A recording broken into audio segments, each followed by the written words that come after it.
So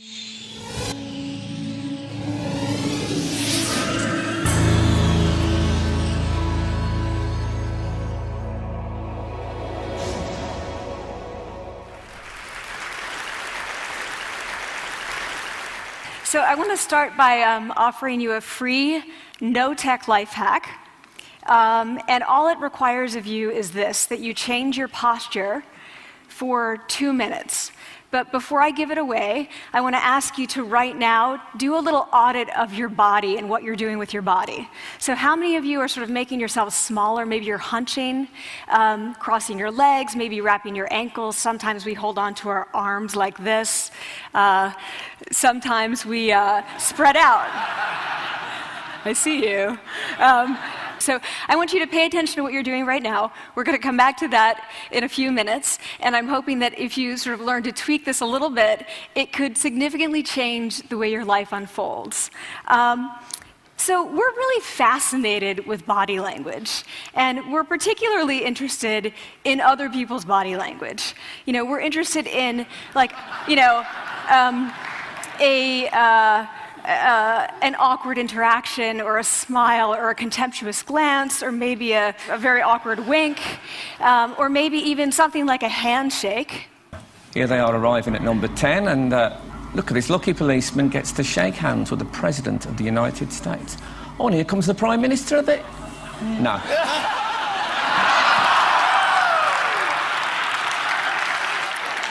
So a handshake, or the lack of a handshake, can have us talking for weeks and weeks and weeks, even the BBC and the New York Times.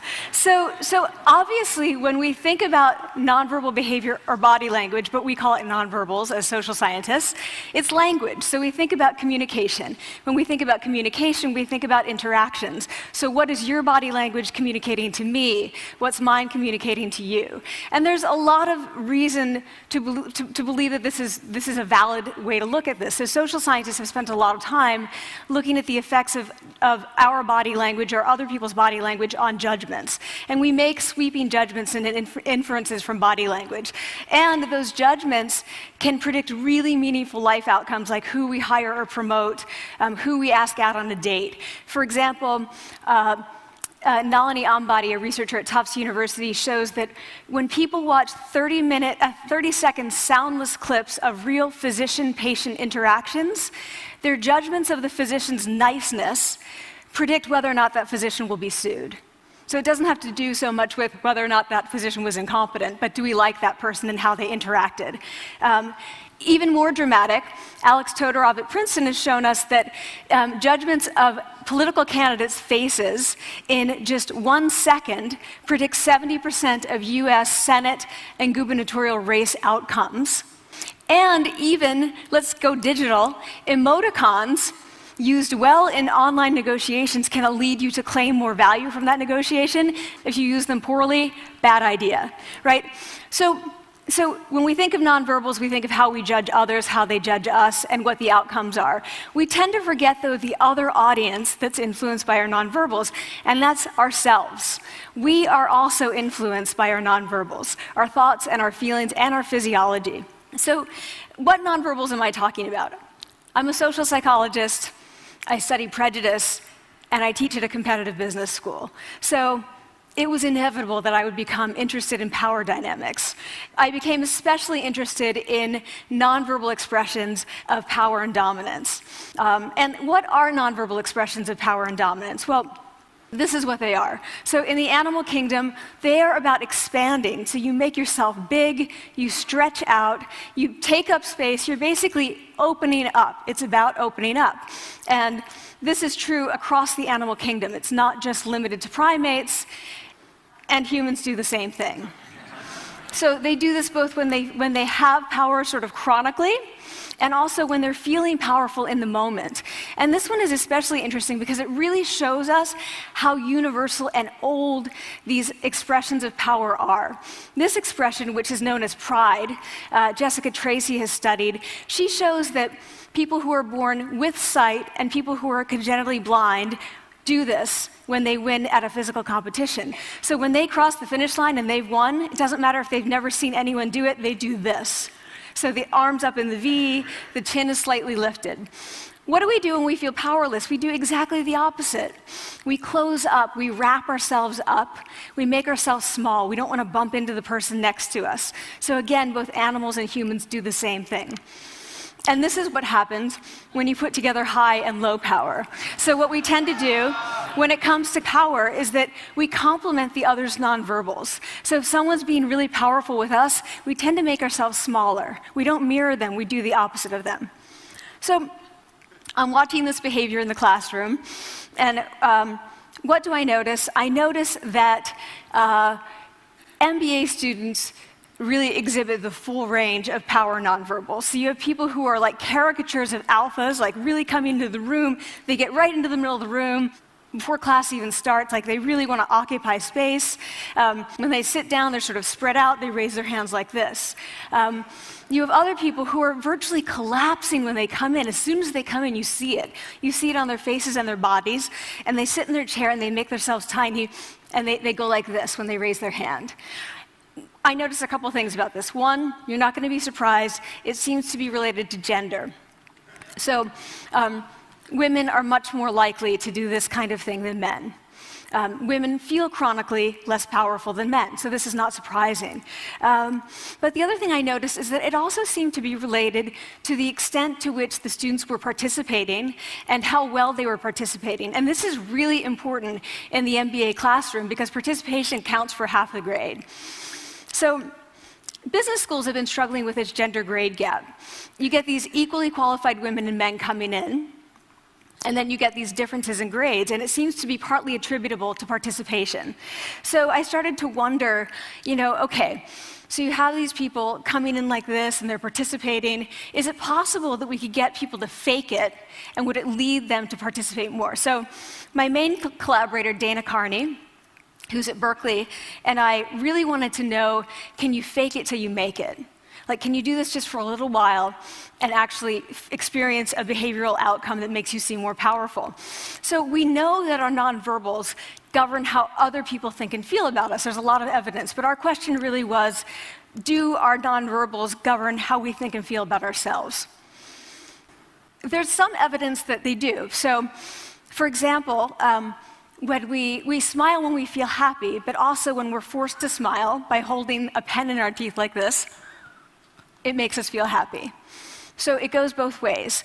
When it comes to power, it also goes both ways. So when you feel powerful, you're more likely to do this, but it's also possible that when you pretend to be powerful, you are more likely to actually feel powerful.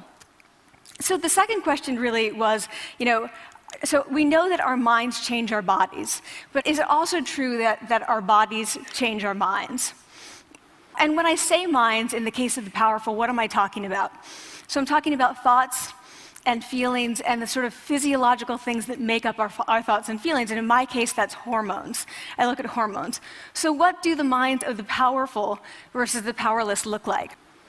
So powerful people tend to be, not surprisingly, more assertive and more confident, more optimistic. They actually feel that they're going to win even at games of chance. They also tend to be able to think more abstractly. So there are a lot of differences. They take more risks. There are a lot of differences between powerful and powerless people. Physiologically, there also are differences on two key hormones, testosterone, which is the dominance hormone, and cortisol, which is the stress hormone. So what we find is that high-power alpha males in primate hierarchies have high testosterone and low cortisol, and powerful and effective leaders also have high testosterone and low cortisol. So what does that mean?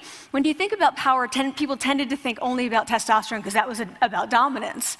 But really, power is also about how you react to stress. So do you want the high-power leader that's dominant, high on testosterone, but really stress reactive? Probably not, right? You want the person who's powerful and assertive and dominant, but not very stress reactive, the person who's laid back.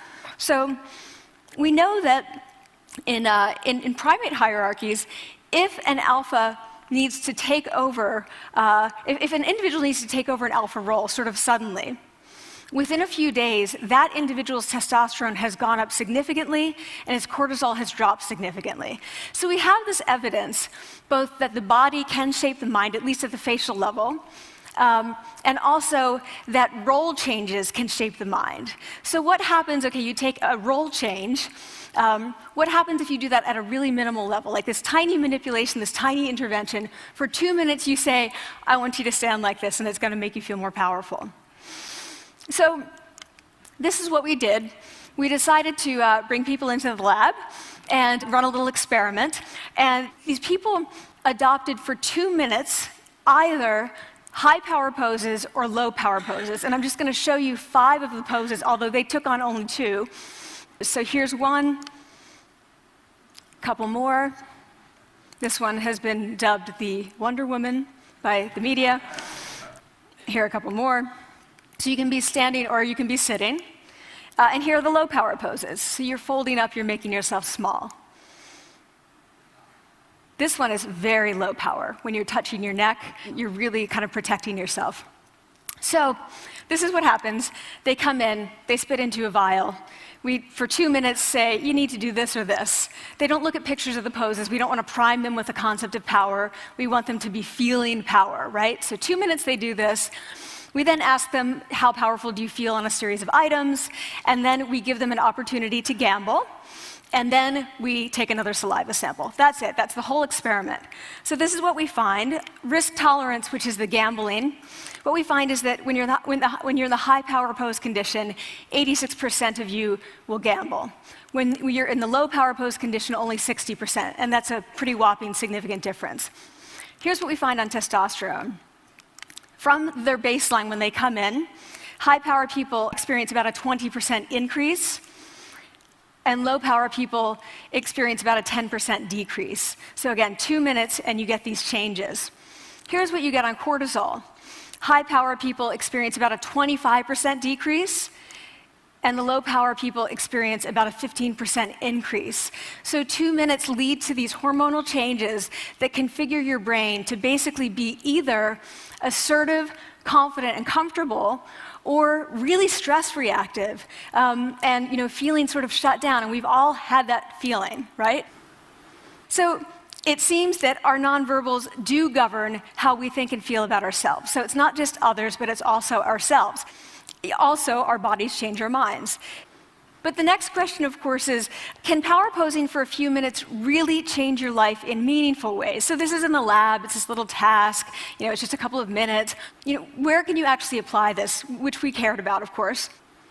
And so we think it's really what matters, where you want to use this is evaluative situations, like social threat situations. Where are you being evaluated? Either by your friends, like for teenagers, it's at the lunchroom table. It could be, for some people, it's speaking at a school board meeting. It might be giving a pitch, or giving a talk like this, or doing a job interview. We decided that the one that most people could relate to, because most people had been through, was the job interview. So we published these findings, and the media are all over it, and they say, okay, so this is what you do when you go in for the job interview, right? So we were, of course, horrified and said, oh my God, no, that's not what we meant at all, for numerous reasons. No, don't do that. Again, this is not about you talking to other people, it's you talking to yourself. What do you do before you go into a job interview? You do this. Right? You're sitting down, you're looking at your iPhone or your Android, not trying to leave anyone out. You're looking at your notes, you're hunching up, making yourself small, when really what you should be doing maybe is this, like in the bathroom, right? Do that, find 2 minutes. So that's what we want to test, okay? So we bring people into a lab, and they do either high or low power poses again. They go through a very stressful job interview. It's 5 minutes long. They are being recorded, they're being judged also, and the judges are trained to give no nonverbal feedback. So they look like this. Like, imagine this is the person interviewing you. So for 5 minutes, nothing. And this is worse than being heckled.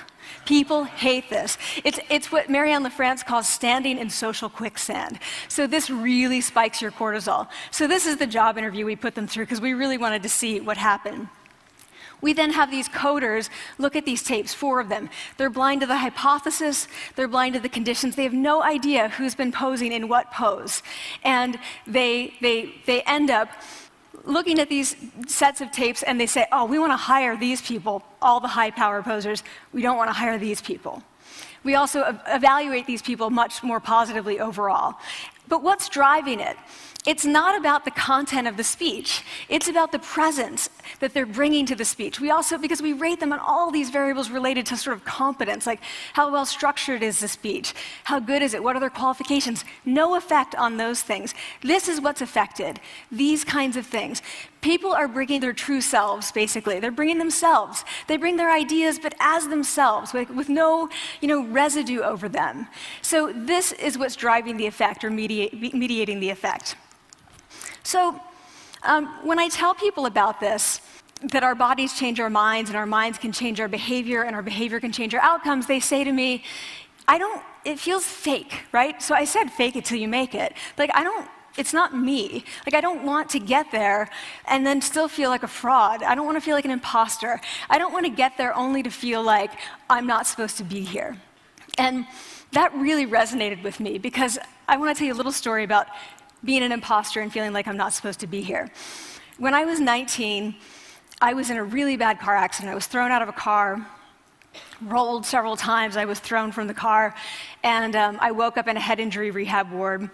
And I had been withdrawn from college, and I learned that my IQ had dropped by 2 standard deviations, which was very traumatic. I knew my IQ because I had identified with being smart, and I had been called gifted as a child. So I'm taken out of college. I keep trying to go back.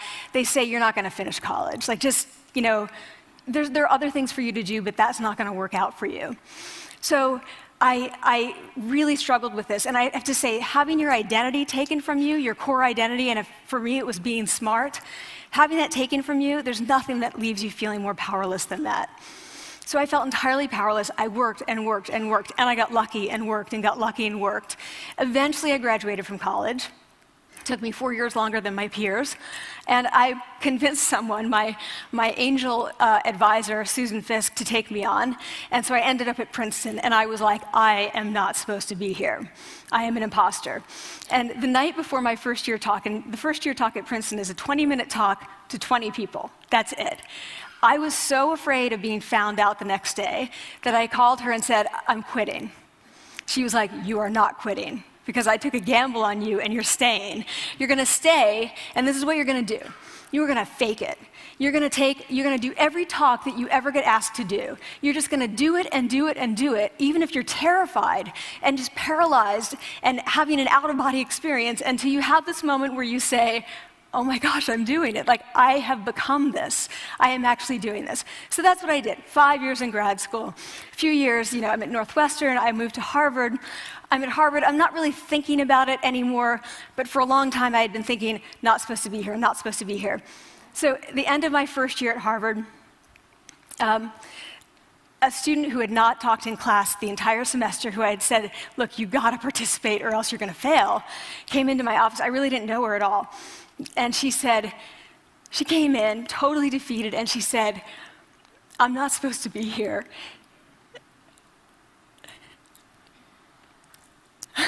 And that was the moment for me, because 2 things happened. One was that I realized, oh my gosh, I don't feel like that anymore. I don't feel that anymore, but she does, and I get that feeling. And the second was, she is supposed to be here. Like, she can fake it, she can become it. So I was like, yes, you are. You are supposed to be here, and tomorrow you're going to fake it, you're going to make yourself powerful, and, you're going to...